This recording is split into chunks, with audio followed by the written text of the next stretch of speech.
Tonight, October 11th, 2025, 3i Atlas. The visitor from another star system continues showing signs of stress, and from the looks of things the moment of truth is fast approaching. Comet 3i Atlas is dimming, brightening and twisting in ways that suggest a slow-motion collapse. If it breaks apart, the fragments could drift harmlessly or rewrite Earth's cosmic future. What happens to us depends on forces we're only beginning to understand. In this video, we'll peel back the data, the speculation, and the secrets hidden in interstellar ice. Watch closely, because the answer to what happens to us may not be what you expect. If these mysteries have you hooked the way they have me, make sure to hit like and subscribe so you don't miss a single update as this unfolds in real time. Drop a comment with where you're tuning in from, what time it is there, and whether you believe we're getting the full truth about these world-changing discoveries. And if you want to help this community grow, share this video on X, Facebook, Reddit, or even just in your group chats. You're the reason we can keep chasing stories like this, so thank you for having our back. Part 1. The Breaking Pulse of 3i Atlas. Something strange is happening out there in the cold darkness between Mars and Jupiter. Right now, as you listen to this, a visitor from another star system is screaming toward the sun, and it's doing things that comets aren't supposed to do. Its name is 3i Atlas, and astronomers watching it through some of humanity's most powerful telescopes are seeing something that makes them deeply uncomfortable. The discomfort started when the Swift Observatory caught it spraying water into space like a broken fire hydrant, roughly 2.9 to 3.5 astronomical units from the Sun. That's almost 400 million kilometers away, a distance where most comets are supposed to be frozen solid, dormant, waiting. But 3i Atlas wasn't waiting.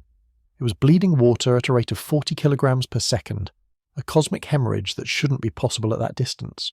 40 kilograms every single second, vanishing into the void as hydroxyl emissions that our instruments could barely measure.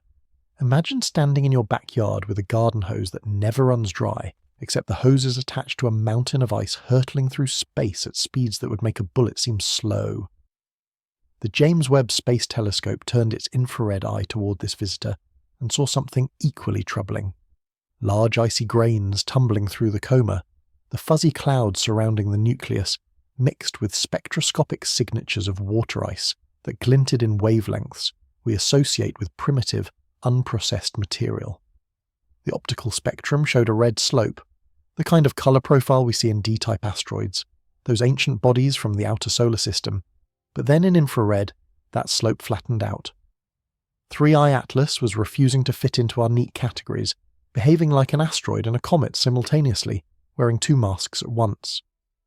Then came the shape, the color and stereo surface imaging system.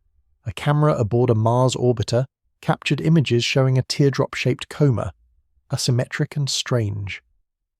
The sunward side looked different from the tail. Gas and dust weren't flowing uniformly. Something about the nucleus, that solid core we can't quite see clearly, was creating patterns that suggested internal structure, hidden vents, maybe even fractures we couldn't detect yet. The images looked almost organic, like watching a living thing breathe unevenly. Hubble tried to pin down the size of the nucleus and came back with an answer that was really a question. Somewhere between 440 meters and 5.6 kilometers across. That's the difference between a large building and a small mountain. The uncertainty matters because size determines mass, and mass determines structural strength. A small nucleus might be solid, monolithic, able to withstand stresses. A large one might be what scientists call a rubble pile, a loose collection of fragments held together by gravity and ice, something that could come apart like wet sand in your hands. The orbit tells its own unsettling story. 3i Atlas is moving on a hyperbolic trajectory with an eccentricity so high it screams, "Not from here." Its velocity near perihelion will hit somewhere between 61 and 68 kilometers per second. Every second, it travels a distance greater than most people drive to work. The orbit is retrograde, moving backward relative to the planets, like a salmon swimming upstream in a river of gravity. It's not bound to the sun. It came from somewhere else, and after it swings around our star, it will leave forever, assuming it stays in one piece. Photometric data from the Southern Astrophysical Research Telescope shows something equally interesting, which is to say, not much at all yet. No obvious long-term brightness variations, no sudden outbursts, though some scientists squint at the data and think they see hints of something, artifacts maybe, or maybe the first whispers of instability. The data is noisy, the margins of error wide, and everyone is waiting. Because perihelion is coming. Around October 29th or 30th, 2025, 3i Atlas will reach its closest approach to the Sun, roughly 1.36 to 1.4 astronomical units away. Just inside Mars' orbit, heating will intensify. Carbon dioxide sublimation, already detected in the coma, will accelerate. Water ice that's been stable will start to melt and vaporize. Thermal gradients will build pressure beneath any crust or inside any fissures. The nucleus will face stresses it hasn't experienced in millions or billions of years. Scientists are already seeing carbon dioxide dominating the coma, with a carbon dioxide to water ratio around 8 to 1, much higher than typical comets at similar distances. This object is weird, chemically off script, and as it gets closer to the heat source, whatever volatile reservoirs are locked inside will want to escape. Gas pressure builds, materials expand, cracks propagate. Are we watching the first signs of structural weakening? Could rotational stresses from uneven outgassing jets spin the nucleus faster than it can handle? Could thermal shock crack it like dropping frozen glass into hot water? The cohesion of this nucleus is unknown, a variable hidden behind hundreds of millions of kilometers and the limits of our instruments. We're watching a bomb that might not be a bomb, and the timer is running. And here's the thought that should keep you awake tonight. If it starts breaking apart soon, if large fragments get launched away from the nucleus with even modest velocities, those fragments will follow their own trajectories, altered by tiny pushes from solar radiation and gravity. What if one of them, by chance so rare it borders on impossible but not quite zero, ends up on a path that eventually brings it closer to Earth than we'd like? What if we're not just watching a scientific curiosity, but the opening act of something that might, in some distant orbit, matter to us? Part 2. Perihelion Watch. The 1.4 AU test. Perihelion for 3i Atlas is expected around October 29th to 30th, 2025, at approximately 1.36 to 1.4 astronomical units from the Sun. To give you perspective, Earth orbits at 1 AU. Mars averages about 1.5 AU. This visitor will swing just inside the orbit of Mars, close enough to feel real heat, far enough to avoid the worst of what the Sun can do to icy bodies. But far enough is relative, and for a comet that's already acting strangely, this might be exactly the distance where everything goes wrong. Solar heating at 1.4 AU is not trivial.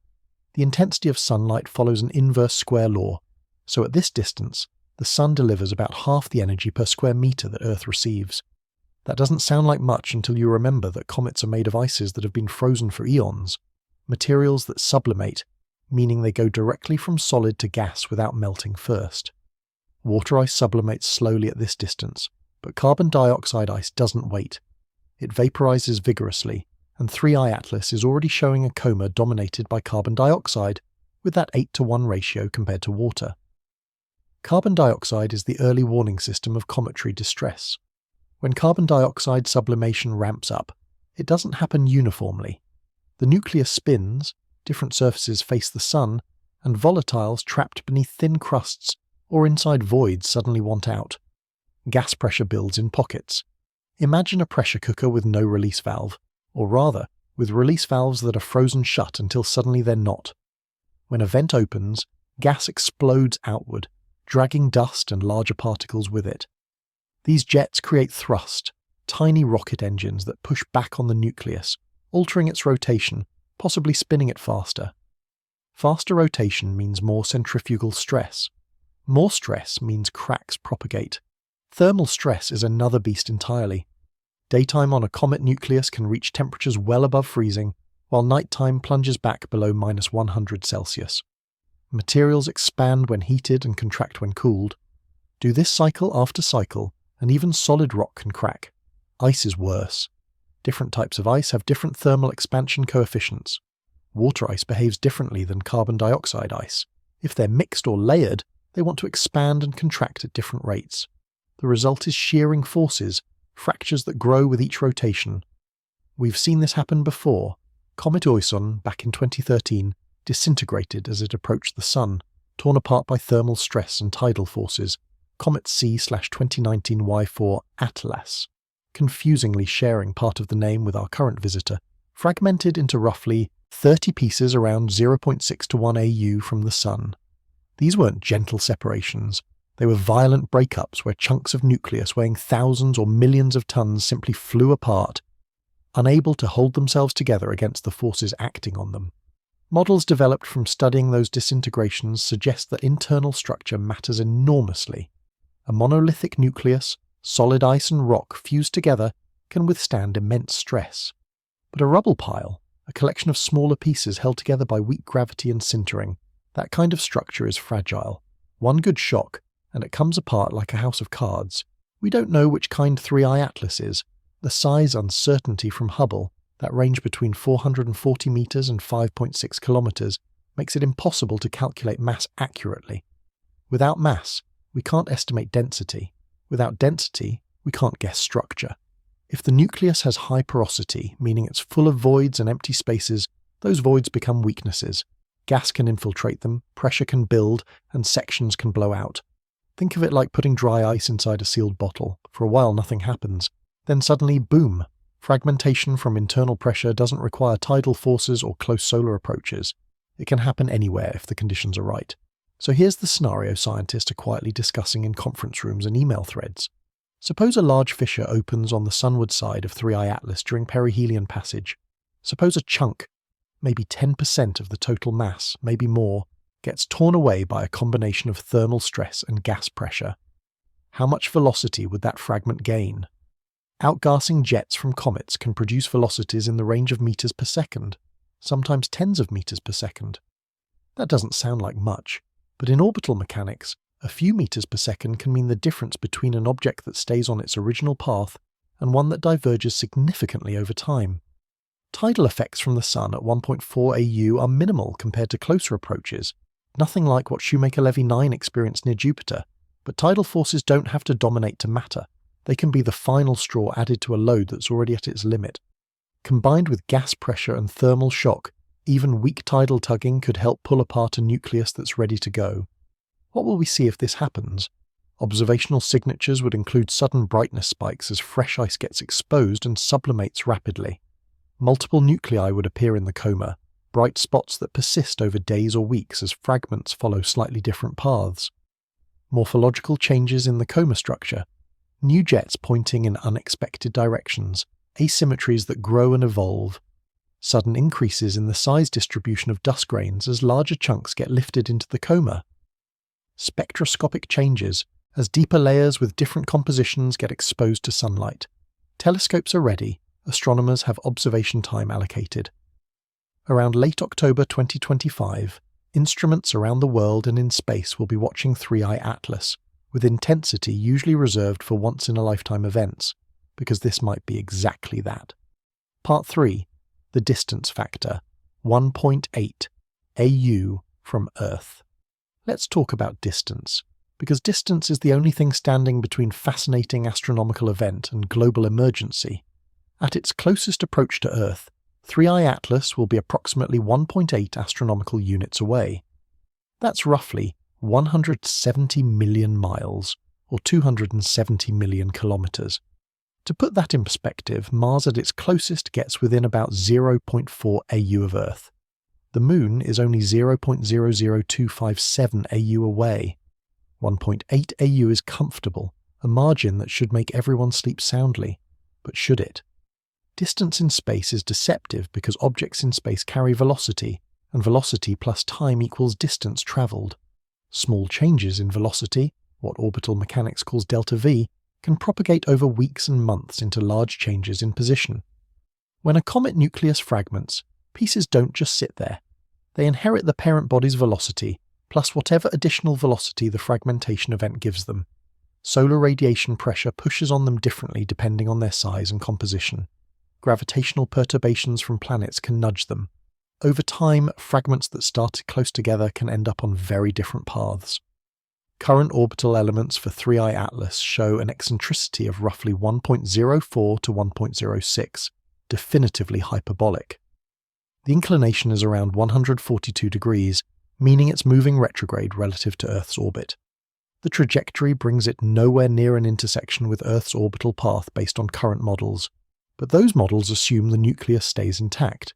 Introduce fragmentation, introduce delta VE from explosive outgassing or chunks flying off, and suddenly you're dealing with a probability cloud instead of a single trajectory. Orbital simulations can map out what happens if a fragment gets a velocity kick in various directions. Kick it prograde, in the direction of a motion, and it moves to a higher orbit. Kick it retrograde, and it drops lower. Kick it perpendicular to the orbital plane, and you change the inclination. Most kicks won't send fragments toward Earth. The geometry is wrong, the timing is wrong, the vectors don't align. But most isn't the same as all, and when you're dealing with hundreds or thousands of potential fragments, each with uncertain masses and velocities, the edges of the probability distribution start to matter. Scientists running these simulations are finding what they expected: no current Earth intersection risk based on available data. The uncertainties are large, but they're not large enough to put Earth in the crosshairs. However, those simulations also show that small fragments with the right combination of size and velocity could theoretically have their orbits perturbed by gravitational interactions with other planets over longer timescales. Jupiter is particularly good at changing comet orbits. An object that passes within Jupiter's gravitational influence can exit on a completely different trajectory. Could a fragment from 3I Atlas eventually find its way to an Earth-crossing orbit years or decades from now? The probability is low, but not zero. Then there's the question of dust and small particles. If 3I Atlas fragments, it won't just produce a few large chunks. It will create a debris stream, a river of particles ranging from micron-sized dust grains to pebbles and boulders. Dust grains are subject to solar radiation pressure, which can push them onto paths that large fragments won't follow. For very small particles, sunlight is like wind, capable of blowing them across orbital space in ways that gravity alone wouldn't predict. Earth's orbit might not intersect the main trajectory, but could it intersect the dust stream? Meteor showers happen when Earth passes through debris left behind by comets. The Leonids come from Comet Tempel-Tuttle, the Perseids come from Swift-Tuttle. These are annual events, reliable and predictable because Earth crosses those cometary debris streams every year at the same point in our orbit. If 3I Atlas produces a debris stream, and if by some geometric coincidence that stream's orbital path intersects Earth's, we would see meteors. Most would burn up high in the atmosphere, harmless streaks of light. But the rate could be high, potentially a storm rather than a shower, if the dust density is significant. Atmospheric drag determines what size particles survive to reach the lower atmosphere. Anything smaller than a millimeter usually ablates completely above 80 kilometers altitude, vaporizing from friction with air molecules. Larger particles, centimeter scale and up, can penetrate deeper. Most still burn up, but occasionally something reaches the ground. The Chelyabinsk meteor in 2013 was roughly 20 meters across before it entered the atmosphere. It exploded over Russia, shattering windows across a wide area, injuring over 1,000 people. A reminder that space rocks don't have to hit the ground to cause problems. Now, the likelihood of a large fragment from 3I Atlas hitting Earth is extraordinarily low. The distances are vast, the velocity's high, the trajectory is unfavourable.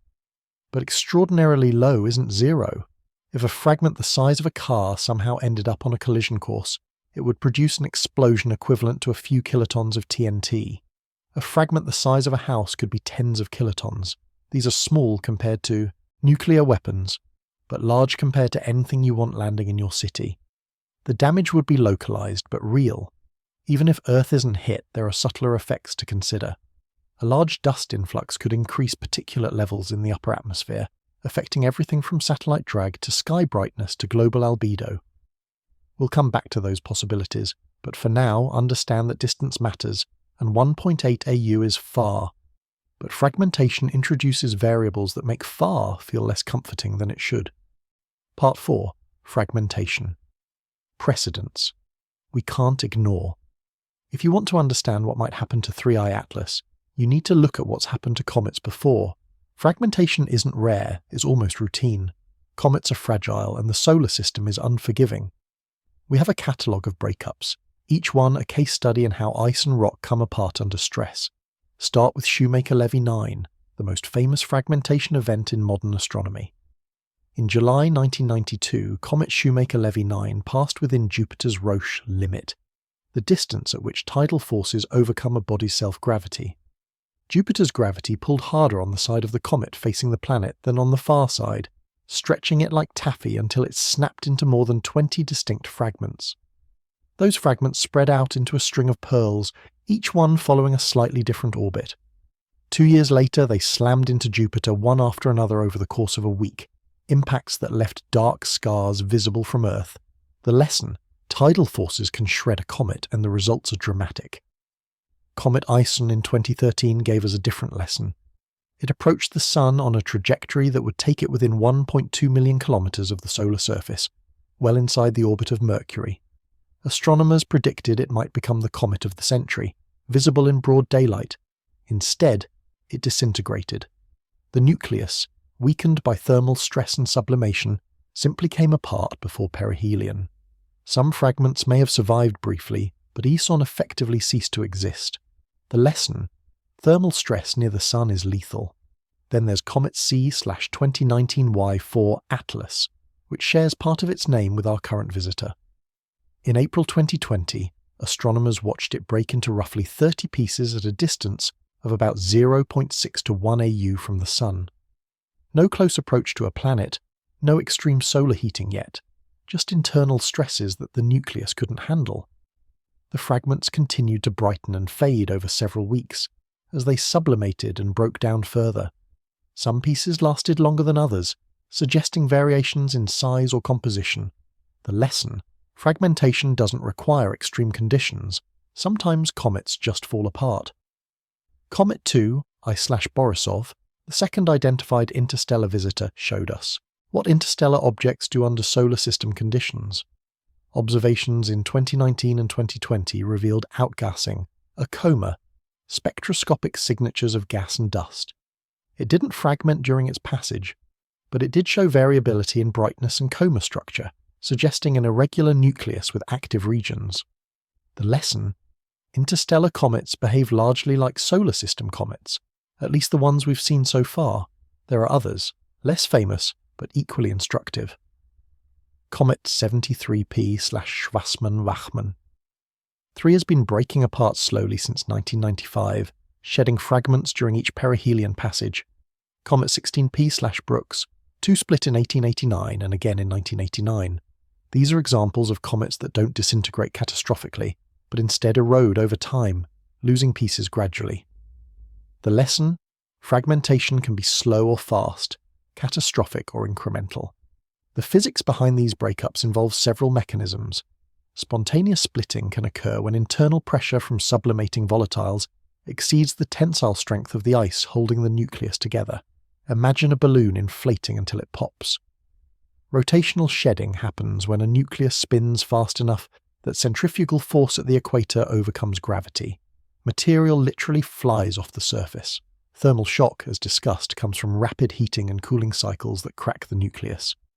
Gas pocket explosions occur when volatiles trapped beneath a crust suddenly find a way out, blowing off overlying material in a localized eruption.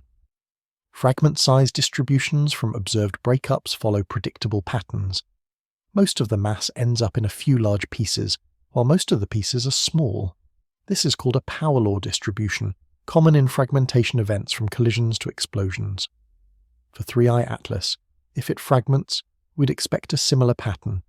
Maybe a handful of chunks ranging from tens of meters to kilometers, hundreds or thousands of smaller pieces from meters to centimeters, and a vast cloud of dust and tiny particles.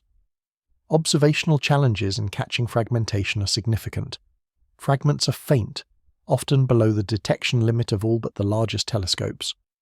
Resolving multiple components in a coma requires excellent seeing conditions and high spatial resolution.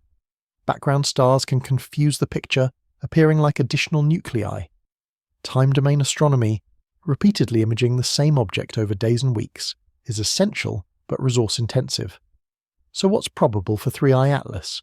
Based on these precedents, full disintegration like Ison seems unlikely unless it gets much closer to the Sun than expected.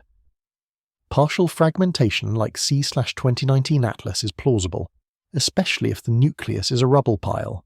Increased activity without fragmentation, just stronger outgassing and coma development, is perhaps the most likely outcome.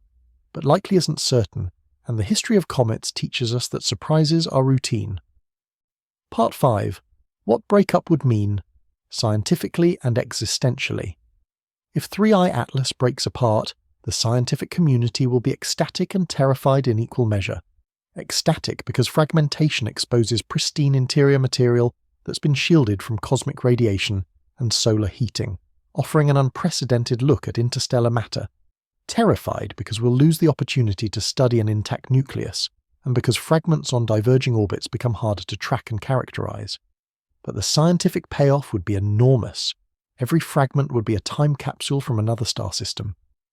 The composition of 3I Atlas is already unusual. Spectroscopy shows high carbon dioxide to water ratios, around 8:1, far higher than typical solar system comets at similar distances. Water ice is present in large grains in the coma. Carbon monoxide has been detected, along with carbonyl sulfide, OCS. This volatile inventory suggests formation in a cold environment, possibly in the outer regions of a protoplanetary disk around a different star, where carbon dioxide ice could condense and dominate over water ice. It might also indicate radiation processing, where cosmic rays and ultraviolet light altered surface chemistry during interstellar transit. Fragments would let us measure isotopic ratios, the relative abundances of different isotopes of elements like carbon, nitrogen, and oxygen. These ratios are fingerprints of formation conditions. Solar system comets have isotopic signatures that mostly cluster around certain values, reflecting the composition of the solar nebula 4.6 billion years ago. Interstellar comets might have different signatures, telling us about the chemistry of their parent star systems. We've already seen hints of this with other interstellar objects, but 3I Atlas could provide definitive measurements. Organic molecules are another prize. Comets are known to carry complex organic compounds, including amino acids, the building blocks of proteins.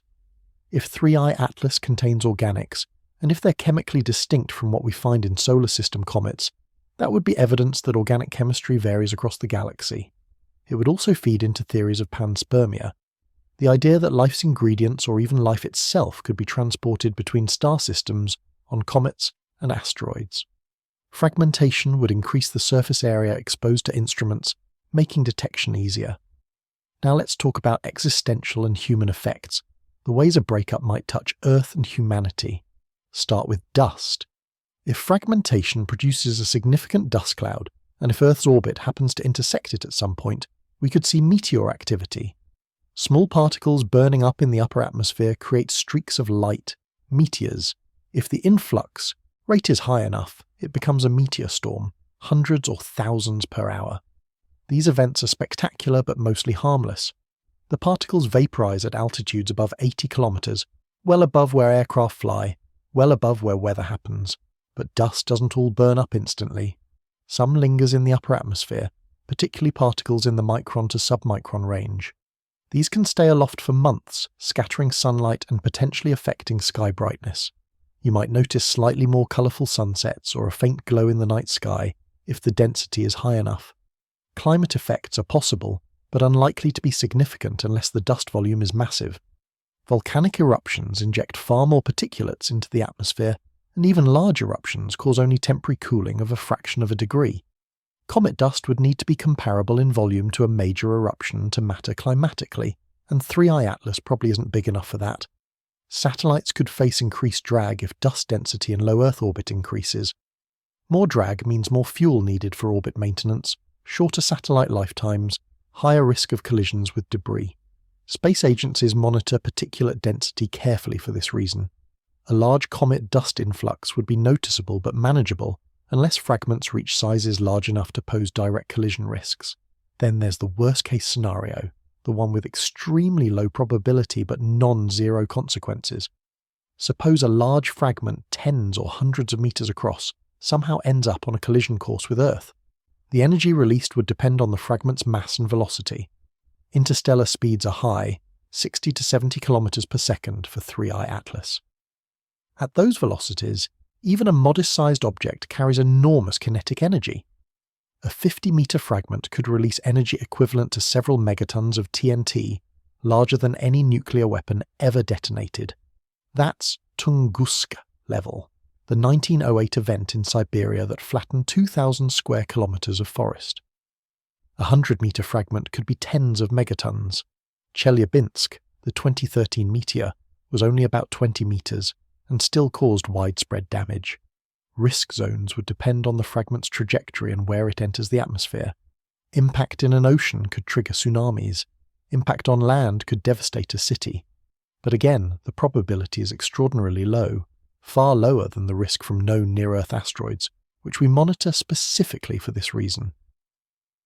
3I Atlas is not on a collision course, and fragmentation doesn't change that unless the geometry and velocities align in ways that are statistically improbable. Psychologically and culturally, a comet breakup would be a global event. Social media would explode with images and speculation. Conspiracy theories would flourish, claiming the breakup was caused by secret space weapons or that governments are hiding the true danger. Avi Loeb and others would propose exotic explanations. Artists would create works inspired by the cosmic drama. Some people would feel fear, others awe, most a mixture. Humanity has always looked to the sky for omens and meanings, and a disintegrating interstellar visitor would be interpreted through countless lenses, scientific and otherwise. The scientific community would mobilize. Every telescope with a clear view would be pointed at 3I Atlas and its fragments. Data would pour in, papers would be written, careers would be made. We would learn more about interstellar objects in a few months than we have in the last several years, and we would be reminded viscerally that the universe is not static, that cosmic events happen on human timescales, and that we are participants in a story larger than our planet. Part 6. The Exotic Hypothesis. Avi Loeb's Engineered Debris Angle. Let's acknowledge the elephant in the observatory. Avi Loeb, the Harvard astronomer who's become something of a provocateur in the scientific community, has been publicly floating ideas about 3I Atlas that make most of his colleagues deeply uncomfortable. Loeb is the scientist who famously suggested that Oumuamua, the first confirmed interstellar object discovered in 2017, might be artificial, possibly a light sail from an alien civilization. He's written books, given interviews, and launched the Galileo project to search for evidence of extraterrestrial technology. Now he's turned his attention to 3I Atlas, and his hypotheses are, to put it mildly, out there. Loeb has proposed that 3I Atlas might be performing what's called a reverse solar Oberth maneuver. An Oberth maneuver is a technique in orbital mechanics where a spacecraft fires its engines while moving at high speed near a gravitational body, using the body's gravity to amplify the effect of the thrust. A reverse version would mean slowing down or changing trajectory in ways that natural cometary outgassing can't easily explain. Loeb suggests that if 3I Atlas has any kind of propulsion capability, engineered or otherwise, its trajectory might show signatures of intentional maneuvering. He's also pointed out that 3I Atlas's trajectory includes close passes by Venus, Mars and Jupiter, and he's questioned whether such a path might be statistically unusual. The implication, though Loeb is careful to frame it as speculation, is that a deliberately aimed object might choose a trajectory that allows observation of multiple planets. This is the kind of claim that sounds plausible to a general audience, but makes orbital dynamicists roll their eyes. Interstellar objects come from random directions with random velocities, and their path through the solar system are determined by gravity and momentum. Close approaches to planets are not uncommon simply because planets are massive and their gravitational influence extends over large volumes of space. The comparison to Oumuamua is inevitable. Oumuamua showed a small but measurable non-gravitational acceleration as it left the solar system, meaning its trajectory deviated from what pure gravitational forces would predict.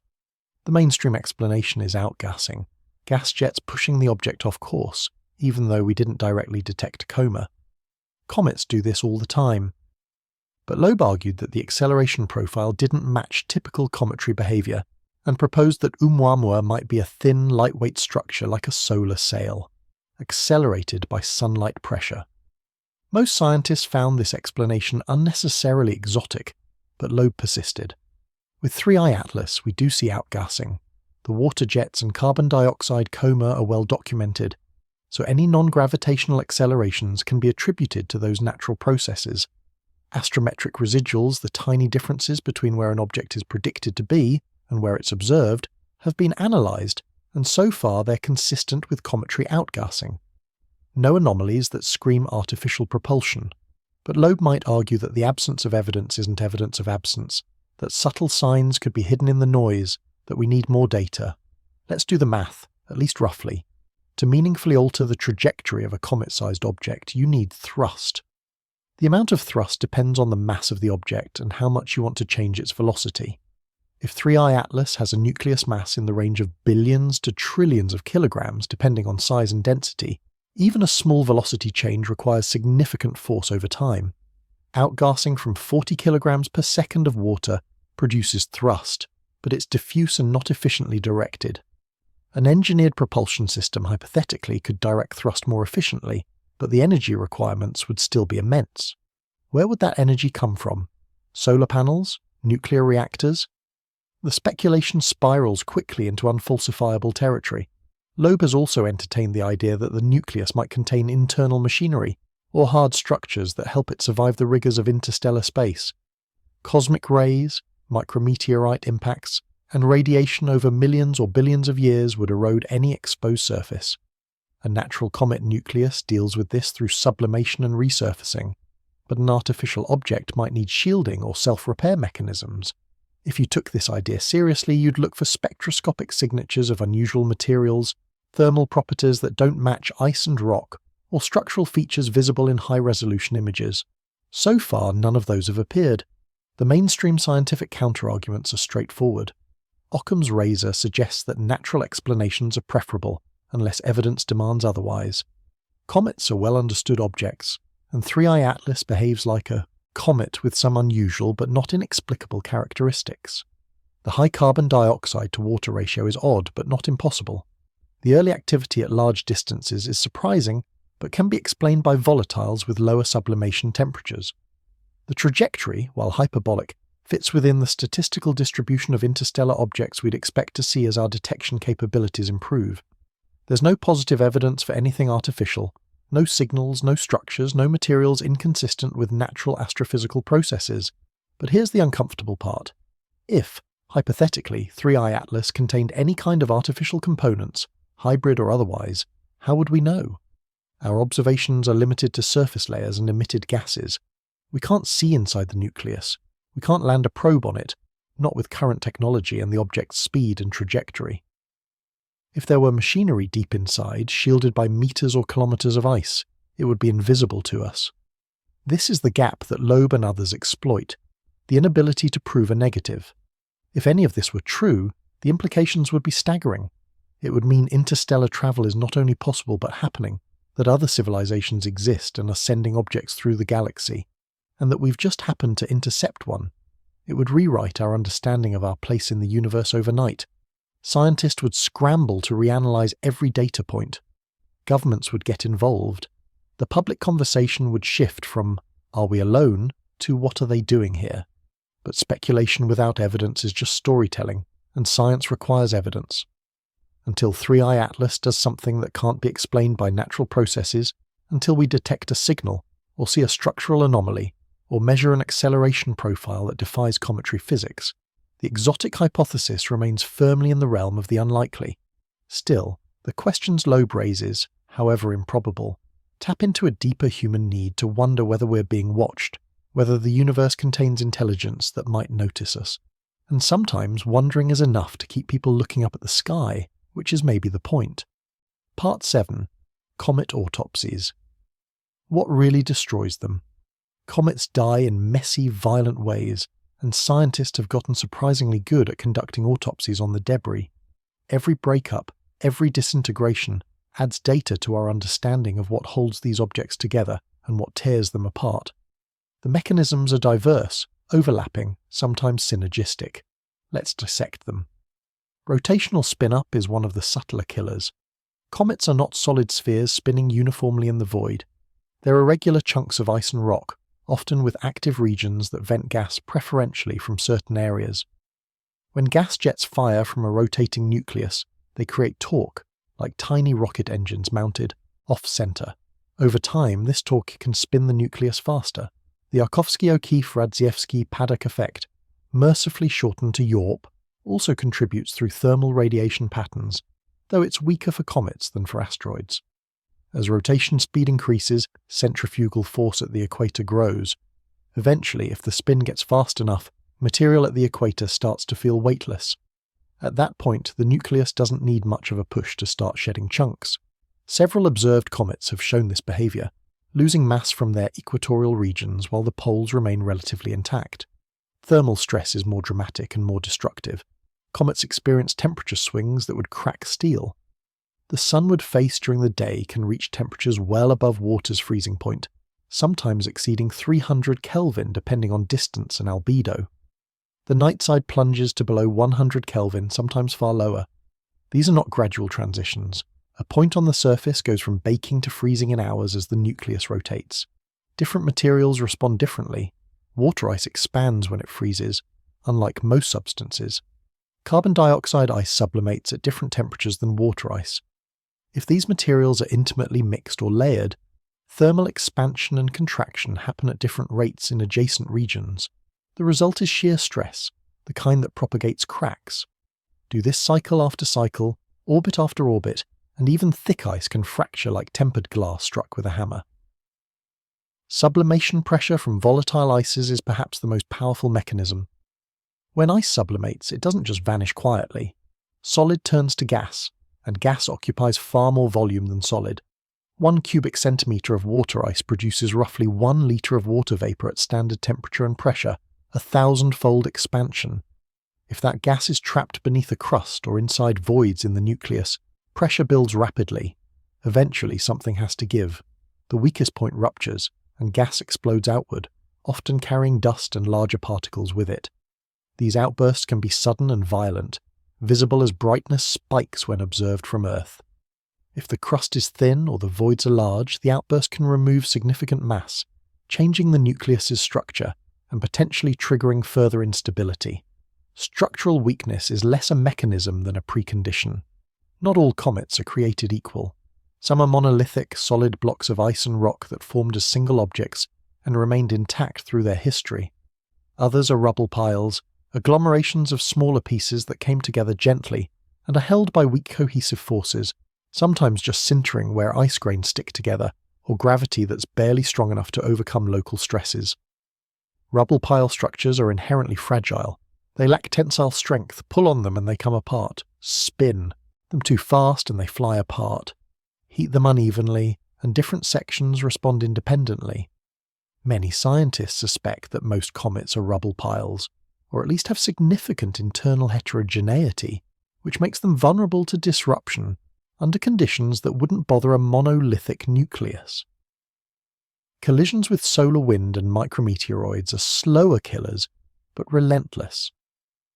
The solar wind is a stream of charged particles, mostly protons and electrons, flowing outward from the sun at hundreds of kilometers per second.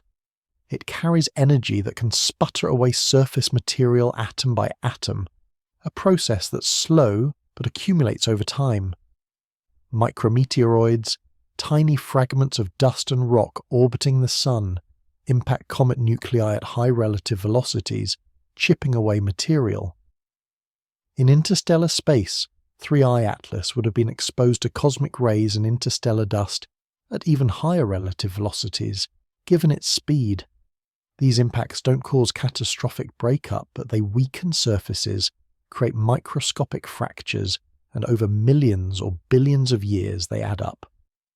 Comet Ison's disintegration near the Sun in 2013 remains one of the most studied cases. It approached within 1.2 million kilometers of the solar surface, well inside Mercury's orbit. Thermal stress at that distance is extreme. The nucleus, already weakened by previous passes or inherent fragility, couldn't withstand the heating. It came apart spectacularly, brightening briefly as fresh ice vaporized, then fading as the fragments dispersed. Post-mortem analysis suggested that the nucleus was probably a rubble pile, loosely bound with low cohesive strength. Comet C/2019 Y4 Atlas fragmented much farther from the Sun, around 0.6 AU, where thermal stress is significant but not extreme. This suggests that internal pressure from volatiles or structural weaknesses played the dominant role. Observations showed the nucleus splitting into multiple pieces over several weeks, each piece following a slightly different orbit. Some fragments persisted for months, continuing to outgas and brighten periodically, while others faded quickly, presumably breaking down into dust. Shoemaker-Levy 9's tidal disruption by Jupiter in 1992 demonstrated that gravity alone can shred a comet. The Roche limit, the distance at which tidal forces overcome self-gravity, varies depending on the densities of the two bodies involved. For a comet near Jupiter, it's roughly 2.4 times Jupiter's radius. Shoemaker-Levy 9 crossed that threshold and was torn into more than 20 fragments, each several kilometers across. The pieces spread out into a chain, and 2 years later they impacted Jupiter in a series of collisions that released energies equivalent to millions of megatons of TNT each. What we don't fully understand yet is the interaction between these mechanisms. How does thermal stress affect a nucleus that's already spinning fast? How does sublimation pressure combine with structural weaknesses? Are there thresholds where small changes tip a comet from stable to catastrophic? Models are improving, but they require detailed knowledge of nucleus composition, density, porosity, internal structure, all parameters that are difficult to measure from Earth. 3I Atlas shows signs that several of these mechanisms are already active. The carbon dioxide-driven coma indicates vigorous sublimation. The water ice at large distances suggests thermal processing or exposure of subsurface material. If the nucleus has internal voids or weak zones, gas pressure could be building now, even before perihelion. If it's spinning, outgassing jets could be increasing that spin. Thermal stress will intensify as it approaches the Sun. There's also the possibility of latent volatile reservoirs, pockets of exotic ices deep inside that haven't been exposed yet. Carbon monoxide ice, for example, sublimates at very low temperatures, around 68 Kelvin. If 3I Atlas has significant carbon monoxide deposits that are currently shielded by overlying material, a breach of that shielding could trigger sudden, intense outgassing. The same applies to other volatiles like nitrogen or methane, though we haven't detected them yet. A delayed outburst from these hidden reservoirs could occur long after perihelion, catching observers by surprise. The autopsies of past comets tell us that destruction is not just possible, but likely for objects under stress. The question for 3I Atlas is not whether it will experience these forces, but whether its structure can withstand them. And if it can't, what happens next depends on timing, geometry, and a bit of cosmic luck. Part 8. If Earth ever crossed. Such a stream. Debris streams are rivers of dust and rock flowing through the solar system, invisible except when Earth happens to cross one. Then the sky lights up. Every year, predictably, we see the Perseids in August, the Leonids in November, the Geminids in December. These are the trails left by comets, millions of particles spread along orbital paths that intersect Earth's orbit. When we plough through those streams at 30 kilometers per second, the particles hit our atmosphere and burn up, creating meteors, shooting stars, wishes made on cosmic debris. A debris stream from 3I Atlas would form if fragmentation occurs. The fragments, large and small, would continue on trajectories similar to the parent nucleus, but with slight variations depending on the velocity they gain during the breakup.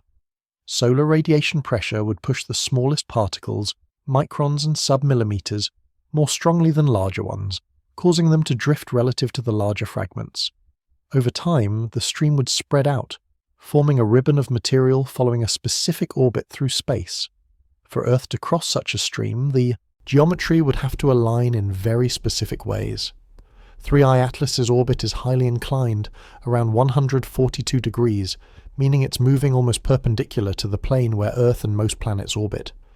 The intersection points, called nodes, where the comet's orbit crosses the ecliptic plane, would need to be near Earth's orbital distance, and Earth would need to be at that location at the right time. Given current orbital elements, this seems unlikely. But orbital mechanics is complicated. Gravitational perturbations from planets, especially Jupiter, can alter orbits over time. A fragment ejected with the right velocity in the right direction could, theoretically, have its orbit shifted so that it eventually crosses Earth's path. Suppose it happens, not now, but centuries from now. Suppose 3I Atlas fragments, and one of those fragments or a cloud of debris from it ends up on an orbit that intersects Earth's. What would we see? If the particles are small, microns to millimeters, we'd see meteors, lots of them. Depending on the density of the stream, it could be a shower, tens per hour, or a storm, hundreds or thousands per hour. The Leonid meteor storms of 1833 and 1966 were spectacular events, with rates estimated at tens of thousands of meteors per hour at their peaks, so many that witnesses described the sky as raining fire. Those storms happened because Earth passed through a particularly dense region of the Leonid stream, a filament where particles had concentrated. A 3I Atlas debris stream might produce similar displays, though predicting the density is impossible without knowing how the fragmentation occurs and how the debris disperses. The meteors would be fast given the high relative velocity between the debris and Earth.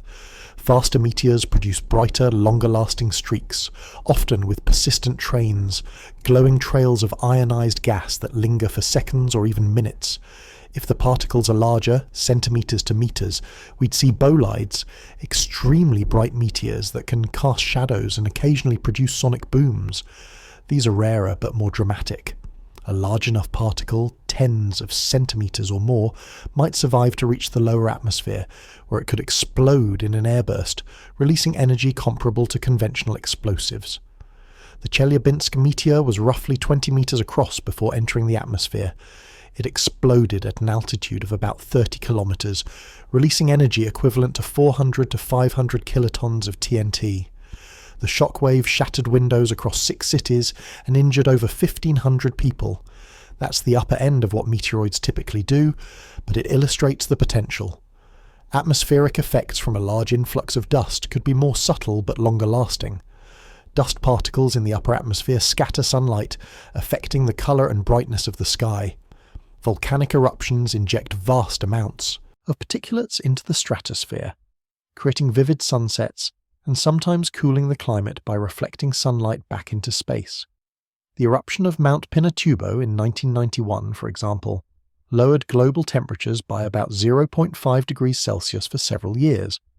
A comet dust influx comparable in volume would have similar effects, though the particles would be different in composition and size distribution. The highest altitude where dust can persist depends on the particle size and atmospheric drag. Very small particles, microns and smaller, can stay aloft for months or even years at altitudes above 50 kilometers, where the atmosphere is too thin to bring them down quickly. Larger particles fall faster. If a significant mass of dust entered the atmosphere over a short time, say days or weeks, it could create a thin haze layer that affects sky brightness and possibly upper atmospheric chemistry, including ozone concentrations. Satellites in low Earth orbit would be vulnerable to increased particle flux. Even small particles at orbital velocities carry significant kinetic energy. A millimeter-sized fragment hitting a satellite at 10 kilometers per second can penetrate shielding and damage sensitive components. Space agencies track debris larger than about 10 centimeters, but smaller particles are untrackable and numerous. A comet debris stream would add to this hazard, increasing collision probabilities for satellites and the International Space Station, if it still exists at that time. Shielding can only do so much, and avoidance maneuvers require fuel and advance warning. Air travel could be indirectly affected if bolides or airbursts occur over populated areas or flight paths. Pilots are trained to report unusual aerial phenomena, and a bright meteor or explosion could cause alarm, potentially leading to temporary airspace restrictions while authorities investigate. The risk of direct impact on an aircraft is vanishingly small, but the psychological and logistical disruptions could be significant. Human health effects would be minimal for most scenarios. Upper atmospheric dust doesn't reach ground level in concentrations high enough to affect air quality. The particles that do make it down are typically too small and too dispersed to matter. However, if large amounts of fine dust settled out over time, there could be localized increases in particulate matter, which can exacerbate respiratory conditions in sensitive populations. This is speculative and depends on details we can't predict. Historical and geological records hint at past events where comet or asteroid impacts or airbursts had significant consequences. The Tunguska event in 1908 flattened 2,000 square kilometres of Siberian forest, probably from an airburst of a fragment tens of metres across. Some researchers have proposed that the Younger Dryas cooling period, around 12,800 years ago, might have been triggered by a comet impact or airburst, though this remains controversial. The idea is that a large influx of dust or soot from wildfires caused by the impact could have altered climate enough to push Earth into a temporary cold snap. For Earth to experience anything comparable from 3I Atlas debris, the mass involved would need to be enormous, and the impact or airburst would need to occur in a region where it could affect global systems. The probability is extraordinarily low, but it's not zero, and that's the uncomfortable truth about cosmic debris streams. Most of the time they're harmless light shows, but occasionally, rarely, they remind us that space is not empty, and that Earth's orbit is not a sanctuary. Part 9. Dark Mysteries of Interstellar Visitors. Interstellar objects are time travellers. They carry with them the chemical fingerprints of environments we can never visit, star systems light years away, protoplanetary disks that formed billions of years ago under conditions we can only infer. Every measurement we make, every spectrum we capture, is a message from another part of the galaxy, and 3I Atlas is currently whispering secrets that scientists are struggling to decode. The age of 3I Atlas is unknown, but likely measured in millions or billions of years. It formed around another star, possibly when that star was young and surrounded by a disk of gas and dust. Planets were coalescing, comets were being scattered into the outer regions, and at some point 3I Atlas was ejected, sent on a journey through interstellar space. During that journey it was exposed to galactic cosmic rays, high-energy particles that can penetrate surfaces and alter chemistry at the molecular level. Ultraviolet light from distant stars, though weak, accumulated over eons. Collisions with interstellar dust, rare but inevitable over such timescales, sandblasted its surface. What current data reveals is tantalizing. The carbon dioxide to water ratio is high, around 8 to 1, much higher than typical solar system comets at similar distances from the Sun. This suggests that 3I Atlas either formed in a region of its parent disk, where carbon dioxide ice was more abundant than water ice, or it was chemically processed in ways that depleted water relative to carbon dioxide. In our solar system, the snow line, the distance where water ice can condense, is around 3 to 5 AU depending on conditions. The carbon dioxide ice line is farther out, where temperatures drop below roughly 60 to 70 Kelvin. If 3I Atlas formed beyond the carbon dioxide ice line in its home system, it could naturally be carbon dioxide rich. Radiation processing is another possibility. Cosmic rays and ultraviolet light can break chemical bonds and create new compounds. Water molecules can be dissociated into hydrogen and oxygen, with hydrogen escaping into space and oxygen reacting with carbon to form carbon dioxide or carbon monoxide. Over millions of years, a surface initially rich in water ice could become depleted in water and enriched in oxidized carbon species. This process is observed in the outer solar system on objects like Pluto and trans-Neptunian objects. Large water ice grains have been detected in the coma of 3I Atlas, particles tens of microns or larger. This is unusual because water ice grains in cometary comas typically sublimate quickly under solar heating unless they're shielded by dust or other materials. The presence of large grains suggests either that the ice is particularly pure and resistant to sublimation, or that it is being freshly exposed from beneath an insulating crust. Either interpretation implies something interesting about the nucleus's structure. The detection of carbon monoxide and carbonyl sulfide, OCS, adds to the chemical portrait. Carbon monoxide is extremely volatile, sublimating at temperatures as low as 68 Kelvin. Its presence indicates that the nucleus contains regions cold enough or shielded enough to have retained carbon monoxide since formation. Carbonyl sulfide is rarer and less well understood, but its presence hints at sulfur chemistry that might differ from typical solar system comets. Isotopic ratios are the holy grail of interstellar object studies.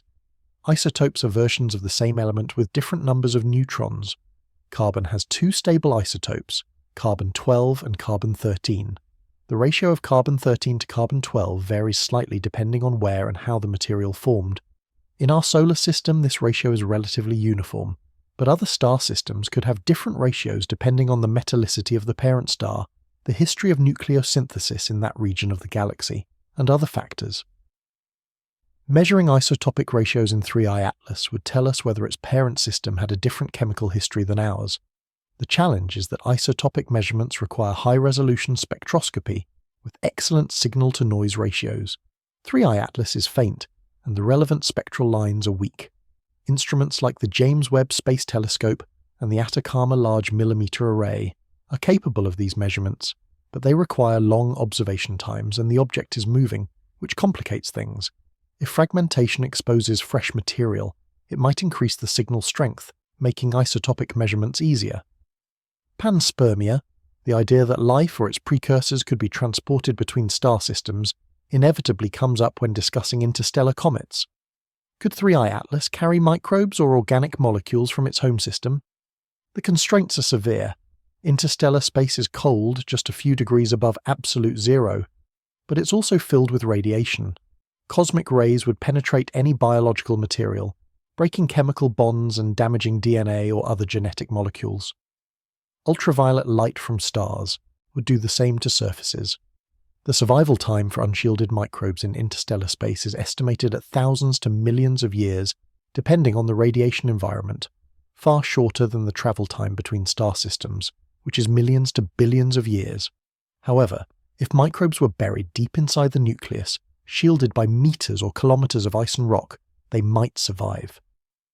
Laboratory experiments have shown that some Earth microbes can survive extreme cold, vacuum, and even significant radiation doses when frozen or dormant.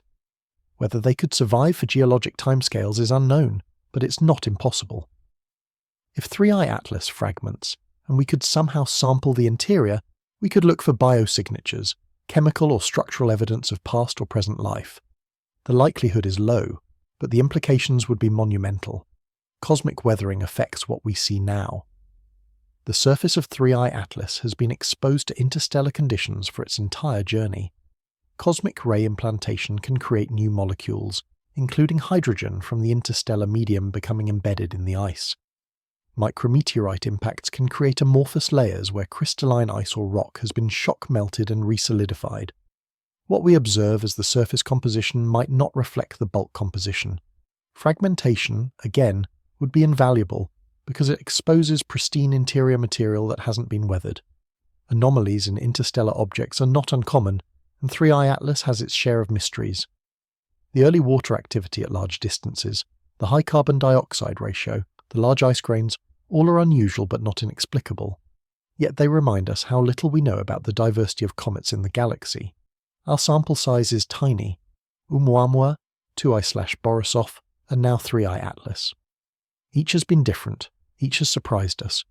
What will the fourth or fifth teach us? Some researchers speculate that interstellar comets might harbour presolar grains, particles that predate the Sun and Solar System, leftovers from previous generations of stars. These grains have been found in meteorites on Earth, tiny fragments with isotopic signatures that mark them as older than our star.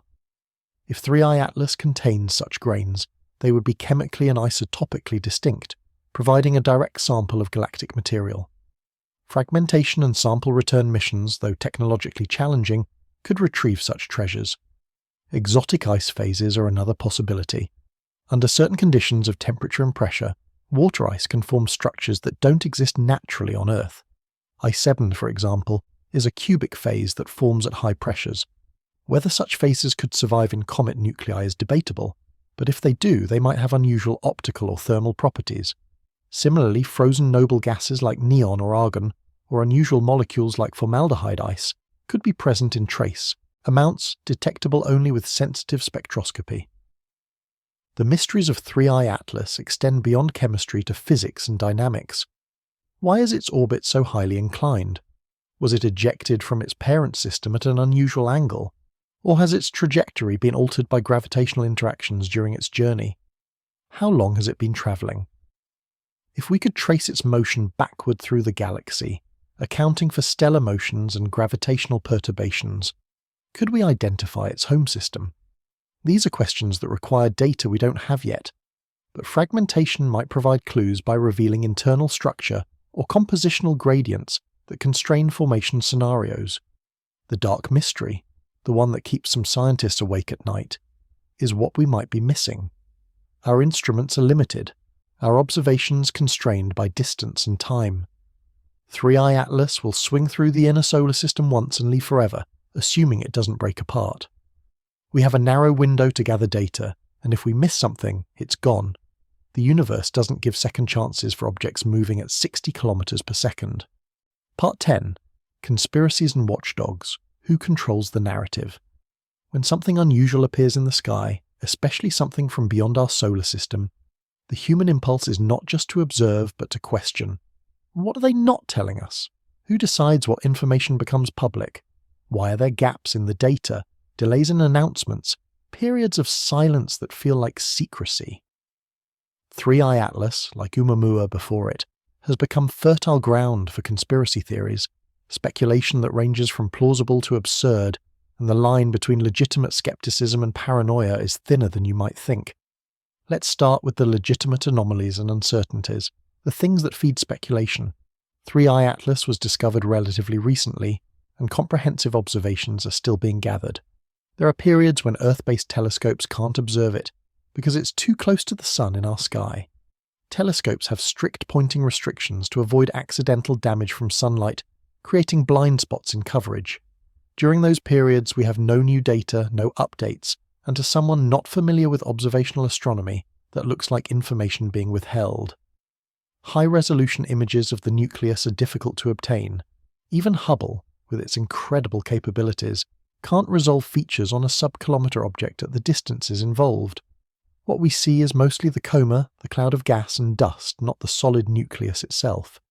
This lack of visual detail frustrates people who want to see what 3i Atlas actually looks like. They imagine clear images showing surface features or structures, and when those images don't appear, some conclude they're being hidden. Avi Loeb's public statements add fuel to the fire. He has proposed that NASA should reuse the Juno spacecraft currently orbiting Jupiter to intercept 3i Atlas. Juno has fuel and instruments, and with a gravity assist it might be able to reach the comet for a close flyby. Loeb has also mentioned the reverse solar Oberth maneuver idea, suggesting that 3i Atlas might have some capability to control its trajectory. When a respected scientist from Harvard makes such claims, people listen, even if the mainstream scientific community is skeptical. On social media platforms like Reddit and amateur astronomy forums, users share observations, images, and theories. Some claim to see unusual tail behavior, brightness fluctuations, or asymmetries that don't match standard cometary models. Most of these observations are within measurement error or can be explained by known phenomena, but to the observers they feel significant. When professional astronomers don't immediately address every amateur claim, it seems dismissive, which breeds resentment and suspicion. The pattern is familiar. When an unusual astronomical object appears, there's a data-gathering phase that's slow and cautious. Scientists want to verify their measurements, rule out instrumental artifacts, and peer-review their findings before making public statements. To the public, this looks like secrecy or cover-up. Then, when papers are published and press releases issued, the findings are often hedged with caveats and uncertainties, which feels unsatisfying to people who want definitive answers. Consider the observational challenges that create these gaps. When 3i Atlas is near the Sun from Earth's perspective, ground-based telescopes can't point in that direction. Space telescopes like Hubble and Webb have similar restrictions, though their constraints differ. During those periods, we rely on spacecraft that happen to be in different positions, like Mars orbiters or inner solar system probes. Coverage is patchy, and data comes in slowly because bandwidth from spacecraft is limited and prioritized for multiple missions. Imaging at specific phase angles, the angle between the Sun, the object, and the observer, affects what we can see. At certain angles, dust and gas scatter light more efficiently, making the coma brighter and the nucleus harder to detect. At other angles, the coma fades and the nucleus becomes more prominent. These geometric effects are well understood, but can create apparent brightness variations that have nothing to do with the object's intrinsic behavior. To someone unaware of these effects, the variations look anomalous. Orbital diagrams and trajectory predictions are based on the best available data, but they have uncertainties. Astrometric measurements, determining the precise position of the object against background stars, have error bars. Non-gravitational accelerations from outgassing introduce additional uncertainties. As more data accumulates, orbital elements get refined and predicted positions change, slightly. To conspiracy-minded individuals, these changes look like evidence that authorities don't know what's really happening or are adjusting their story to hide something. Media dynamics amplify everything. Sensational headlines get clicks. Interstellar comet could fragment becomes space rock hurtling toward Earth. Nuance is lost and the public perception becomes distorted. Responsible journalists try to balance drama with accuracy, but the incentives favour exaggeration. When professional astronomers push back against sensationalism, they're sometimes accused of downplaying risks or covering up dangers. The reality is that data on 3i Atlas is being shared within the scientific community and increasingly with the public. Observations are posted to databases like the Minor Planet Center. Papers are published in journals and on preprint servers like Archive, accessible to anyone. Press releases from NASA, ESA, and observatories provide updates. The process is transparent, but it's also technical, and casual readers can find it difficult to interpret. Conspiracies thrive on the gaps, the things we don't know. Why can't we see the nucleus clearly?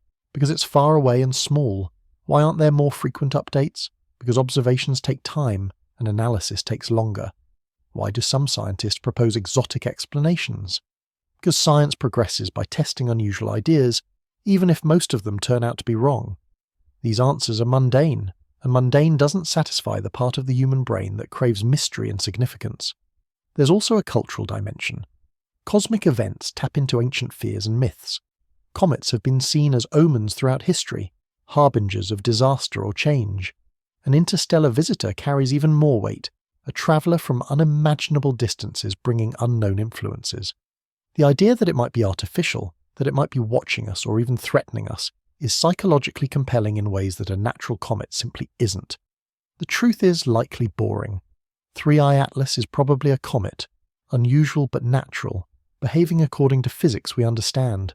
Fragmentation, if it occurs, will be a natural consequence of stresses that comets experience all the time. The data delays and gaps are artifacts of observation logistics, not deliberate secrecy. But boring truths don't generate headlines, and they don't satisfy the hunger for cosmic significance. The watchdogs, the scientists and journalists and educators trying to maintain accuracy, face an uphill battle. They have to compete with sensationalism, with the seductive appeal of what-if scenarios that stretch every uncertainty into a grand mystery. And they have to do it while acknowledging that science itself is uncertain, that our knowledge is incomplete, that surprises are always possible. It's a delicate balance, and sometimes they fail, feeding the very suspicions they're trying to dispel. So who controls the narrative? In theory, no one. Information flows through multiple channels, scientific and public, official and amateur. But in practice, the narrative is shaped by whoever speaks loudest, and often that's not the scientists. It's the provocateurs, the conspiracy theorists, the media outlets chasing engagement. The result is a distorted picture, where anomalies are exaggerated, uncertainties are interpreted as cover-ups, and a natural comet becomes something far more sinister in the public imagination. Part 11, October the 25, Mouse Brain Age Reversal Experiments. While astronomers watch the sky for signs of cosmic breakup, biologists have been conducting their own kind of fragmentation experiment, taking apart the machinery of aging to see if they can rebuild it. In October 2025, a team published results from experiments that claim to have reversed aging in mice, extending lifespan by roughly 30% and restoring markers of youth in brain tissue. If the findings hold up, they represent a milestone in longevity research, a demonstration that biological clocks can be wound backward, at least in rodents. The methods involved a combination of genetic, epigenetic, and cellular interventions. Epigenetics refers to chemical modifications to DNA and histone proteins that control which genes are active without changing the underlying genetic sequence. As organisms age, their epigenetic patterns drift, silencing some genes and activating others in ways that contribute to cellular decline. The researchers identified key epigenetic marks associated with aging in mouse brain cells and used targeted enzymes to reset those marks to youthful states. They also introduced stem cells, the body's repair and replacement system, into regions of the brain where neuronal loss typically occurs with age. These stem cells differentiated into new neurons and supporting cells, restoring circuit function and improving cognitive performance in the treated mice. Behavioral tests showed improvements in memory, learning, and motor coordination compared to untreated aged mice. 30% life extension is significant. For mice, which typically live 2 to 3 years, that's several additional months, proportionally equivalent to adding 20 to 30 years to a human lifespan. The treated mice didn't just live longer, they remained healthier during that extended period, maintaining physical and cognitive function that normally degrades. Why does this matter beyond the immediate implications for aging research? Because it challenges the assumption that aging is inevitable and irreversible.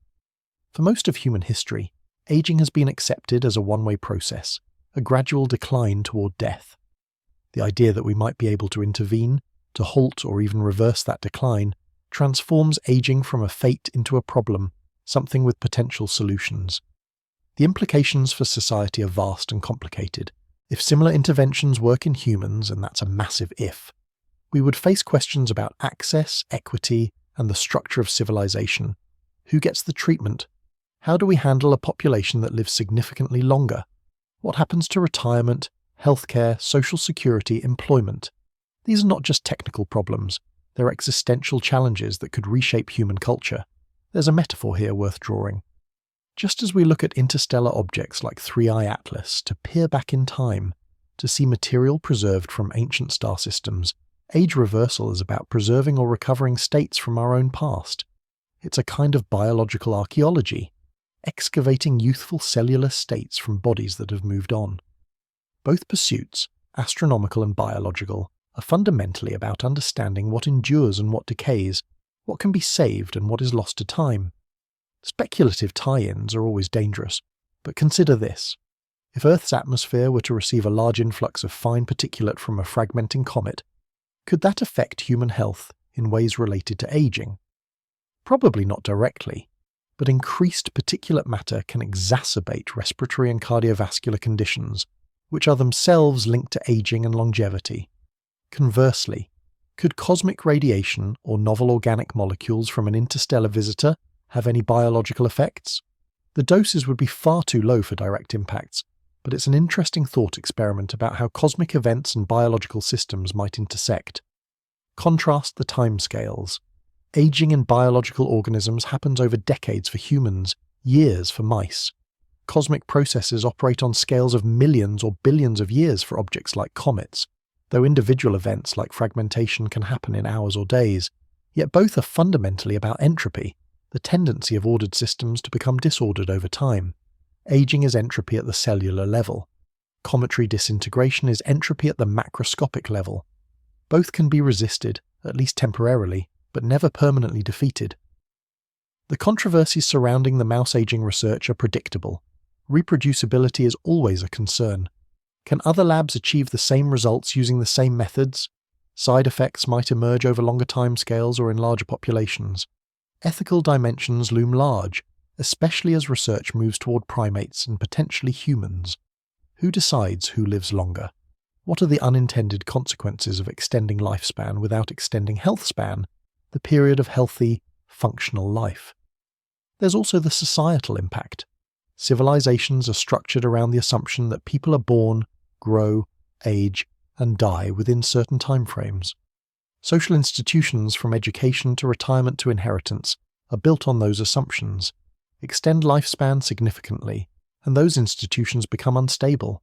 Generational turnover slows. Innovation, which often comes from younger individuals challenging established ideas, might stagnate. Power and wealth could concentrate even more than they already do if those who have it can hold on indefinitely. But these are concerns for a future that may or may not arrive. The research is early stage, conducted in mice, with no guarantee that it will translate to humans. Biology is complicated, and what works in one species often fails in another. The pathway from laboratory curiosity to clinical application is long, expensive, and littered with failures. Thousands of interventions that worked in mice have failed in human trials. Yet the fact that it's possible at all shifts the boundary of what we consider achievable. A decade ago, reversing aging seemed like pure science fiction.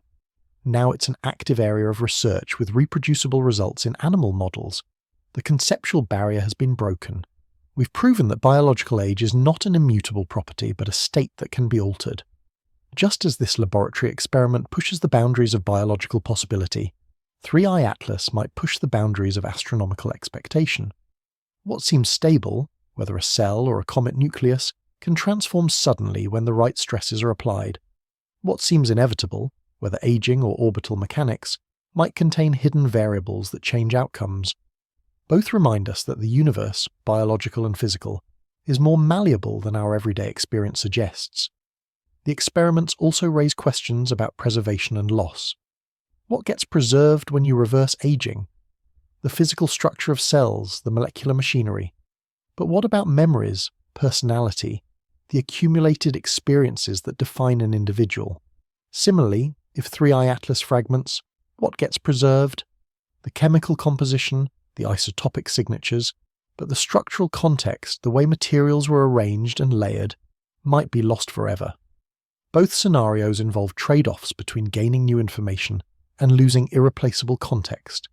There's something deeply human about wanting to reverse time, to undo damage, to restore what was lost. Age reversal in biology, orbital reconstruction in astronomy. Both are attempts to fight entropy, to push back against the universe's tendency toward disorder. We know we can't win permanently. Entropy always increases in closed systems and eventually everything decays. But locally, temporarily, we can create pockets of order, islands of preservation in a sea of chaos. That struggle, futile in the long run but meaningful in the moment, defines much of what science attempts to do. The October 2025 mouse experiments will be remembered, if they're remembered at all, as either a breakthrough or a false start. Time will tell.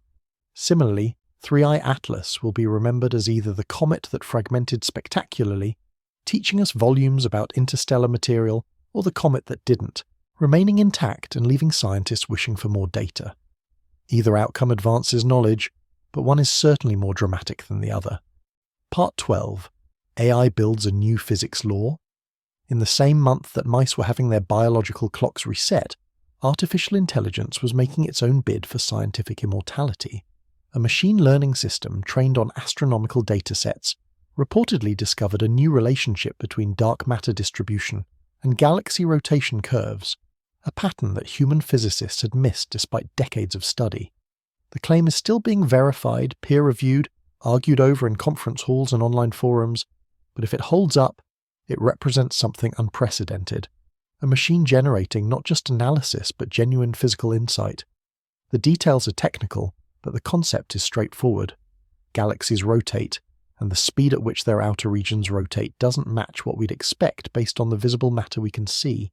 The mismatch is huge, implying that there's far more mass present than what stars and gas can account for. We call this missing mass dark matter, and we've been trying to understand its properties and distribution for decades. Existing models make predictions, but they're not perfect.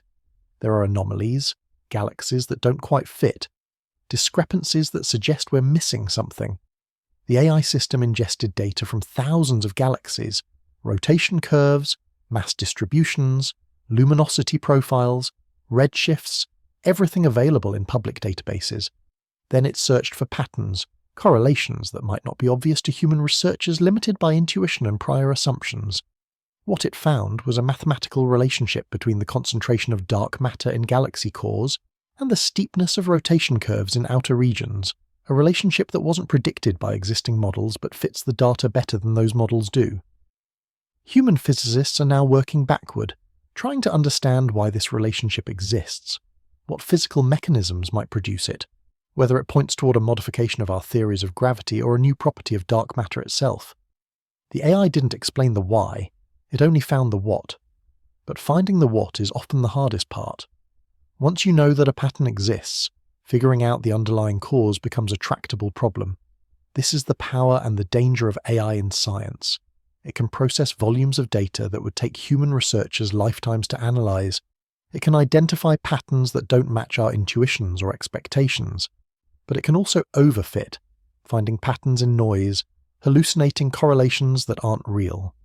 Distinguishing signal from artifact requires careful validation, which is why the physics community is being cautious about this particular claim. In astronomy, We have models predicting comet behavior, fragmentation, outgassing, trajectory, evolution. These models are based on physics we understand: thermodynamics, fluid dynamics, orbital mechanics. But they contain simplifications and assumptions.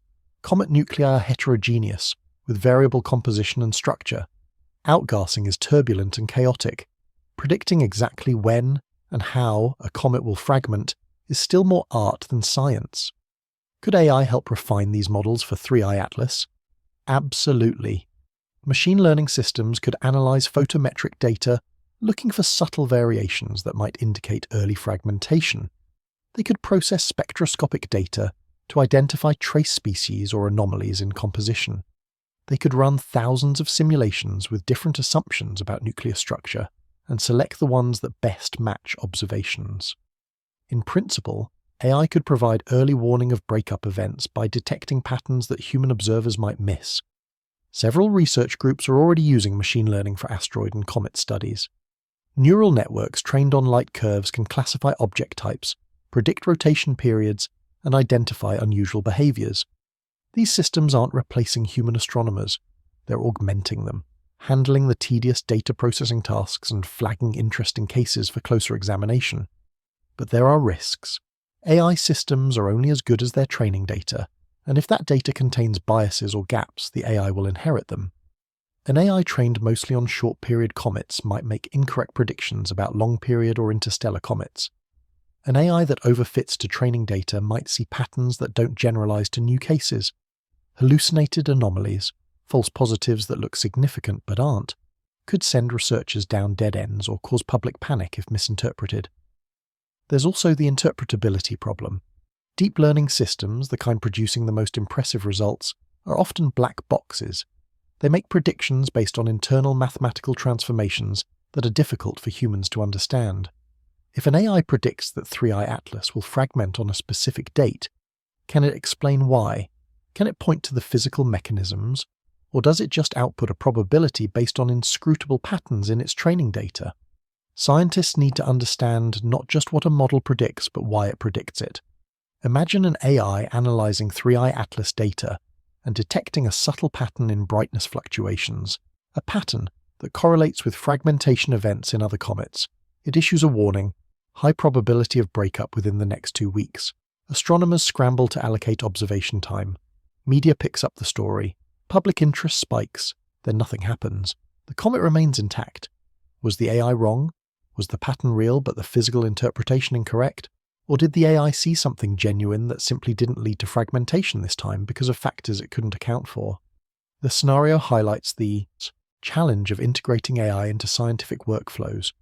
Predictions need to be actionable, and actionable predictions need confidence intervals, error bars, explanations. The model says so isn't good enough when you're making decisions about telescope time or public communication. On the other hand, AI successes in science are accumulating. Systems have discovered new exoplanets in old data, identified distant quasars, classified supernovae, predicted protein structures, and now potentially found new physics. The track record suggests that, used carefully, AI can be a powerful tool for expanding the boundaries of knowledge. For 3i Atlas specifically, the most valuable application might be in trajectory prediction for fragments if breakup occurs. Orbital mechanics is deterministic but computationally intensive when you're tracking hundreds or thousands of fragments under the influence of gravity, solar radiation pressure, and outgassing. AI could accelerate those calculations, providing rapid assessments of which fragments might pose any risk to Earth or spacecraft, which ones are worth tracking with telescopes, and which will simply disperse into the background. The broader philosophical question is whether AI-generated insights are truly new knowledge or just statistical patterns awaiting human interpretation. When an AI finds a relationship between dark matter and galaxy rotation, has it discovered a law of physics, or has it found a correlation that humans must then turn into a law by understanding the causal mechanism? The distinction matters because science isn't just about describing patterns, it's about explaining them, building frameworks that let us predict and control natural phenomena. 3i Atlas won't be explained by AI alone. It will require human intuition, physical reasoning, and the painstaking work of observation and analysis. But AI might help us see things we'd otherwise miss, patterns in the noise, early warnings in the data, connections between this comet and the dozens that came before, and if it does, we should be grateful for the assistance while remaining skeptical of claims that aren't grounded in physics we can understand. Part 13. The Cosmic Threat Radar Expands. Humanity is getting better at watching the sky, not just out of curiosity but out of necessity. The universe is not a benign void. It's filled with objects that move fast, carry enormous energy, and occasionally intersect paths with Earth. For most of history, we were blind to these threats. Now, slowly, expensively, we're building the infrastructure to see them coming. 3i Atlas is part of that awakening, a test case for systems designed to detect and characterize objects that don't belong to our solar system. The Vera C. Rubin Observatory, currently under construction in Chile, will revolutionize time-domain astronomy when it begins operations. Its primary instrument, the Legacy Survey of Space, and time, will image the entire visible sky every few nights, producing a movie of the universe where transient events, moving objects, and changes over time become visible. Asteroids, comets, supernovae, variable stars, all will be catalogued and tracked with unprecedented completeness. For interstellar objects like 3i Atlas, the Rubin Observatory will provide early detection, catching them farther out when there's more time to plan observations and potentially missions. NEO-Surveyor, a space-based infrared telescope designed specifically to find near-Earth objects, will launch in the coming years. Operating in infrared wavelengths, it can detect objects that are dark in visible light, the kind that might sneak up on us unnoticed by ground-based surveys. Comets, especially dormant ones that aren't actively outgassing, can be difficult to spot until they're close. NEO-Surveyor's infrared capabilities will change that, giving us a more complete census of what's out there. Upgrades in ultraviolet and infrared spectrometers on ground-based telescopes and spacecraft mean we can characterize objects faster and more completely. When 3i Atlas was discovered, multiple observatories coordinated to gather data. Swift detected the water outgassing. James Webb analysed the coma composition. Hubble constrained the nucleus size. Mars orbiters captured images showing coma morphology. ESA contributed tracking data. This level of coordination is becoming routine for significant discoveries, a sign that the infrastructure is maturing. Detection is only the first step. Once you know an object exists, you need to determine its orbit, predict where it will go, assess any risks. For asteroids on Earth-crossing orbits, this is already standard practice.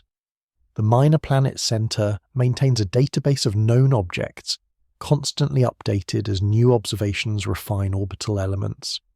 Impact risk is assessed using systems like Sentry at NASA's Jet Propulsion Laboratory, which calculates probabilities of future collisions decades or centuries in advance. Interstellar objects complicate this process because they're not on closed orbits. They pass through once and leave.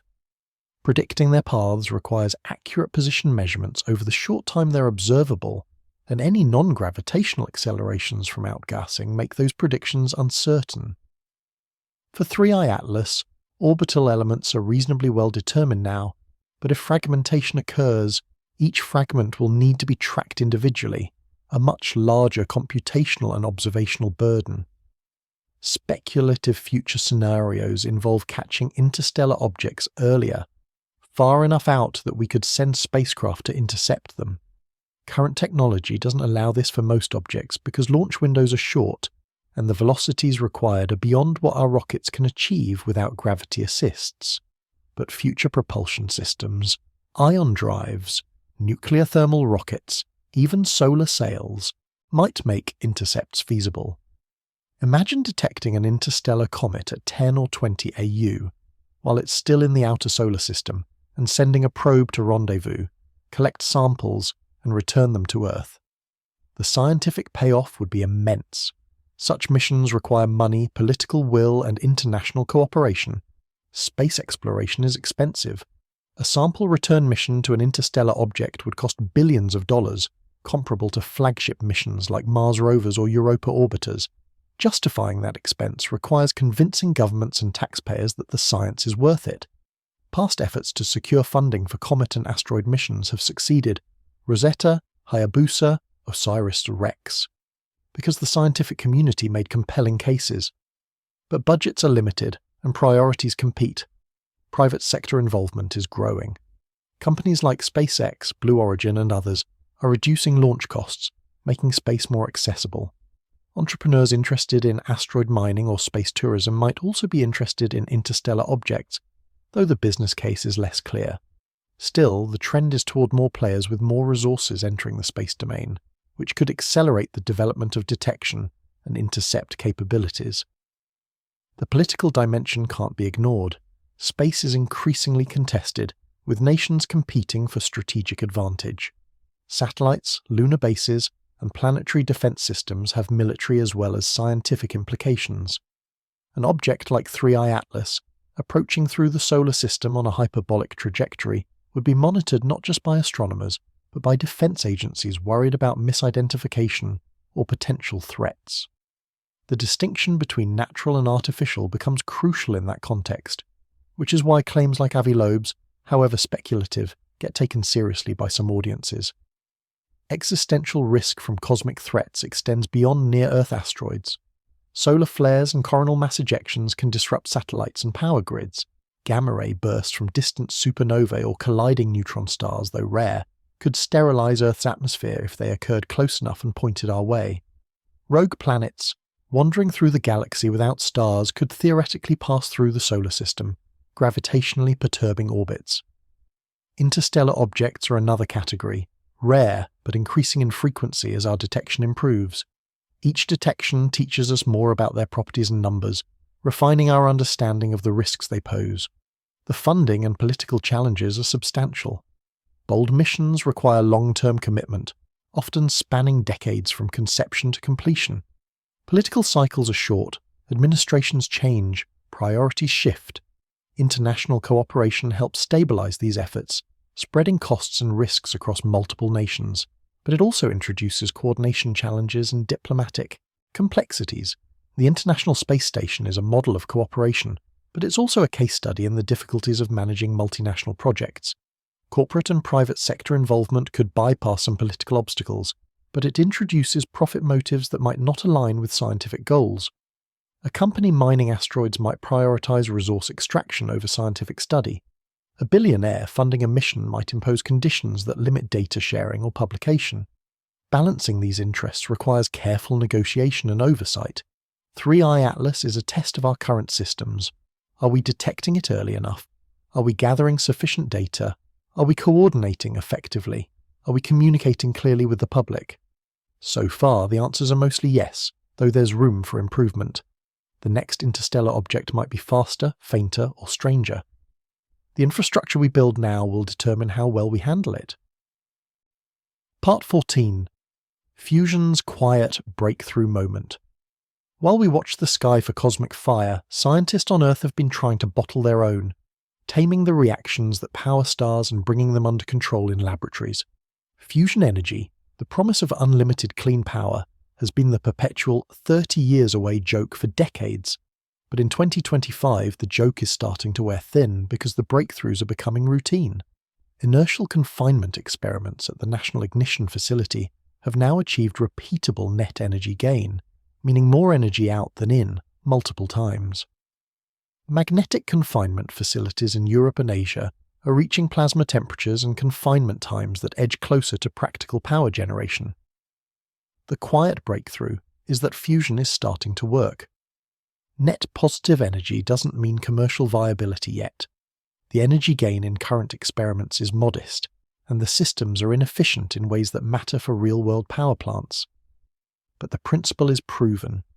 We can, under controlled conditions, fuse hydrogen isotopes into helium and capture the released energy.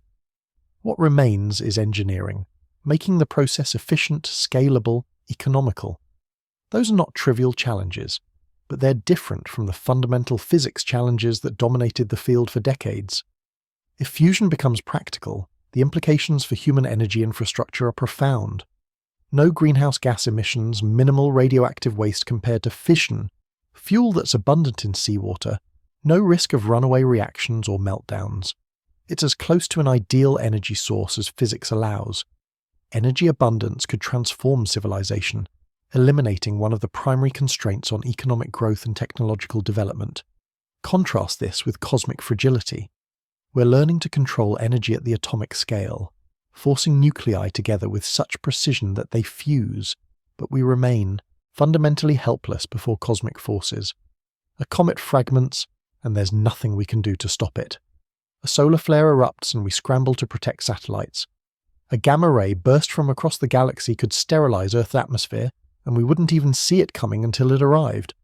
Our technological capabilities are advancing rapidly in some domains, while remaining stagnant in others. There's a speculative connection between fusion development and cosmic events.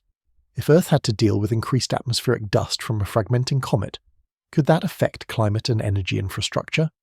Dust in the upper atmosphere scatters sunlight, potentially cooling the surface. Solar panels, which depend on direct sunlight, would produce less power if sky brightness decreases and diffuse scattering increases. Wind and hydroelectric power would be less affected, and fusion, if it becomes operational, wouldn't care about sky conditions at all. Energy diversity, having multiple independent sources, provides resilience against disruptions, cosmic or otherwise. The metaphor is also instructive. Fusion tries to recreate stellar processes, bringing the power of stars down to Earth. Comets are fragments of planetary formation, leftovers from the same processes that created stars and planets. Both are about harnessing or understanding the fundamental forces that shape the universe. Both remind us that immense energies, creative and destructive, are woven into the fabric of reality. Atmospheric heating from dust is another speculative consideration. Dust particles absorb and scatter light, converting some of that energy into heat. Depending on altitude and particle properties, this could warm or cool different layers of the atmosphere, altering circulation patterns and weather. The effects would likely be small unless the dust volume is enormous, but climate is sensitive to small perturbations in energy balance. Volcanic eruptions demonstrate this. Large eruptions inject sulfur dioxide into the stratosphere, where it forms sulfate aerosols that reflect sunlight and cool the surface for years. Comet dust would behave differently, with different particle sizes and compositions, but the principle is similar. Solar energy infrastructure, increasingly important as societies transition away from fossil fuels, could be vulnerable to prolonged dust events. If solar panel efficiency drops even a few % due to reduced direct sunlight, the economic impacts accumulate over time. Energy storage systems, batteries or other technologies provide buffering, but they're expensive and limited in capacity. Fusion, again speculatively, could provide a baseline power source independent of solar or weather conditions, complementing renewables and adding resilience. There's also the question of energy for space missions. If we want to send probes to intercept interstellar objects or defend against asteroid impacts, we need propulsion systems that can deliver high velocities. Chemical rockets are limited by the energy density of their fuels. Ion drives are efficient but low thrust. Nuclear thermal or nuclear electric propulsion offers higher performance, and fusion propulsion, if it becomes practical, would be even better. The same technology that might solve Earth's energy problems could also enable the missions needed to explore or mitigate cosmic threats. The development of fusion also speaks to human persistence and ingenuity. For 70 years, scientists have been working on this problem, facing setback after setback, burning through billions of dollars in funding, enduring skepticism and ridicule, yet continuing because the goal is worth it. That same persistence drives astronomy, planetary defense, and the broader scientific enterprise.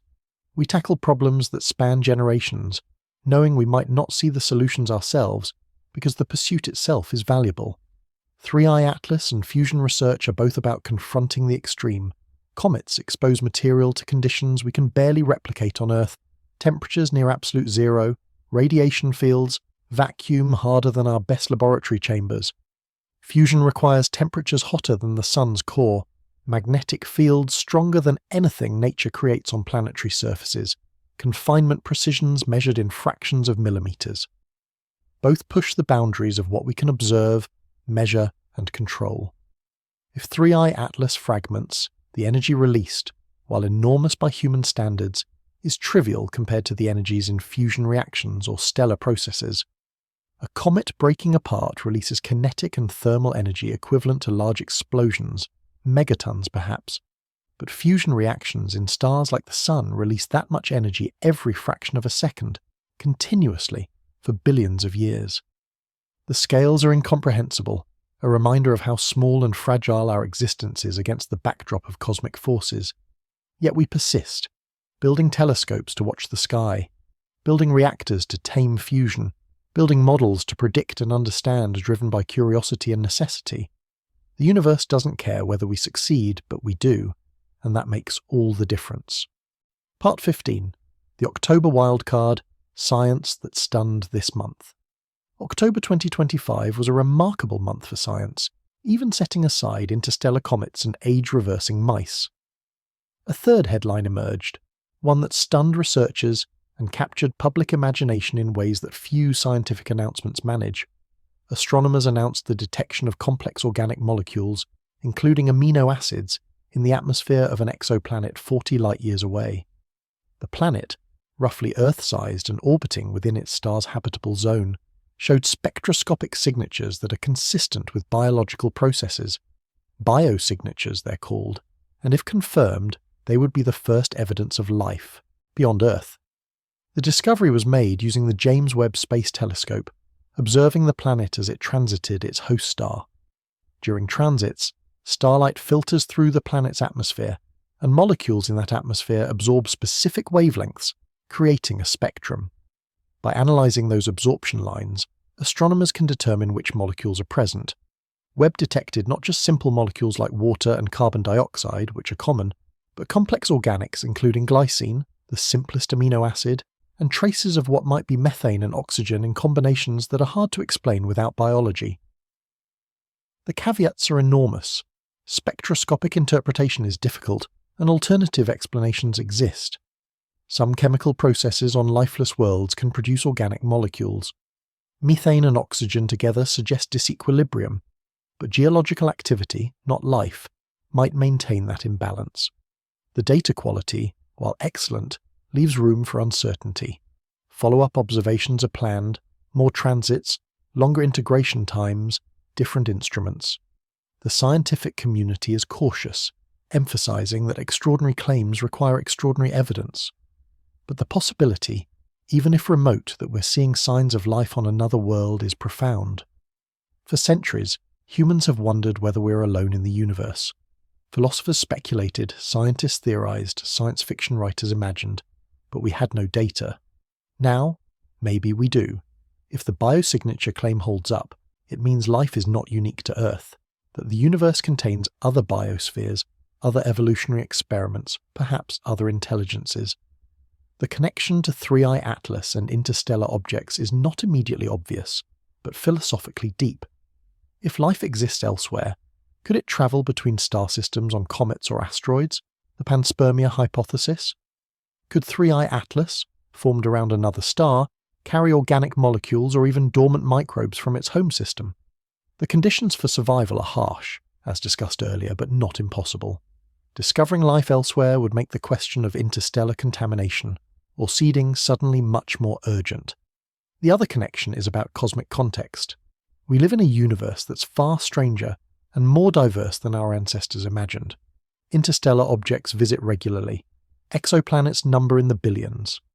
Now potentially, life is not rare but common. Each discovery expands the boundaries of the possible, forcing us to update our models of reality. The October 2025 exoplanet biosignature announcement, like the age reversal experiments and the AI physics discovery, reminds us that science is accelerating. We're making observations and conducting experiments that would have been impossible a generation ago. Technology is enabling questions and answers that were purely theoretical. The pace of discovery is dizzying, and keeping up requires constant recalibration of what we think we know. 3i Atlas fits into this broader tapestry of surprises. Comets aren't supposed to be active at 3AU. Interstellar visitors aren't supposed to fragment, or if they do, not in ways we can predict. Every assumption about what's normal or expected is open to revision because the universe doesn't care about our expectations. It does what it does, following physical laws we're still learning. The lesson from October 2025 science headlines is that stability is an illusion. What seems solid, whether a comet nucleus, a cellular aging pathway, or our understanding of where life can exist, can shift suddenly when new data arrives. We build models, frameworks to make sense of observations, but those models are always provisional, placeholders until something better comes along. If 3I Atlas fragments, it will teach us volumes about interstellar material, comet structure, and the limits of prediction. If it doesn't, it will still be a data point, a comet that survived stresses that others might not have. Either way, it's a test of our readiness for cosmic weirdness, our ability to observe, analyze, and adapt when nature throws us something unexpected.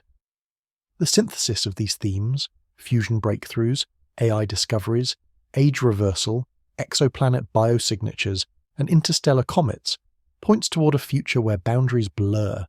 Science and technology are converging on problems that once seemed impossibly distant. We're manipulating biology at the molecular level, taming nuclear fusion, building artificial intelligences that find patterns we can't see, detecting life on other worlds, and tracking visitors from other star systems. Each advance builds on previous ones, creating a cascade of capabilities that accelerate over time. What 3I Atlas might teach us is not just about comets, but about our place in this larger story. We're a species on a small planet, orbiting an ordinary star, in a galaxy containing hundreds of billions of stars, in a universe with hundreds of billions of galaxies. We're insignificant by every physical measure, yet we're capable of watching, understanding, and even influencing the cosmos around us. That paradox, tiny but aware, fragile but curious, defines the human condition. If breakup happens, if fragments scatter and dust spreads, if Earth's atmosphere glows with meteor trails and scientists gather data from exposed interstellar ice, we'll have witnessed something rare and valuable. If it doesn't happen, if 3I Atlas passes quietly and intact, we'll still have learned, refined our models, tested our detection systems, prepared for the next visitor. Either way, the act of watching, of caring what happens out there in the cold darkness between planets, is itself significant. The lines we draw between natural and artificial, risk and curiosity, fear and fascination, are ultimately human constructs. The universe doesn't recognize these distinctions. Comet fragments because physics demands it, not because it's dangerous or interesting. But we recognize those distinctions, and they matter to us. We decide what's worth studying, what's worth fearing, what's worth celebrating. That agency, limited as it is what separates us from the rocks and ice tumbling through space. 3I Atlas is a messenger from elsewhere, carrying information encoded in ice and dust, following a trajectory determined billions of years ago by events we'll never witness. Whether it survives perihelion intact or shatters into fragments doesn't change its fundamental nature. It's a piece of the galaxy, passing through our neighborhood, indifferent to our presence. But we're not indifferent to it. We watch, we wonder, we calculate probabilities and write scripts and point telescopes and ask what it means for us. That impulse, to find meaning in the motions of celestial objects, is as old as humanity itself. What's changed is that now we have the tools to get real answers, partial and uncertain perhaps, but real nonetheless. So as October 2025 draws to a close and perihelion approaches, we wait and watch. Telescopes are ready, instruments calibrated, models running, predictions tentative. The outcome is uncertain, the implications vast, the stakes personal and cosmic simultaneously. What happens to 3I Atlas will echo through scientific literature and public consciousness, another data point in our evolving understanding of the universe. And whether it breaks apart or stays whole, whether fragments threaten Earth or drift harmlessly away, whether we learn something profound or just confirm what we already suspected, the act of watching, the commitment to understanding, the refusal to look away from cosmic mysteries that remains our answer to a universe that asks no questions but rewards those who dare to seek answers anyway.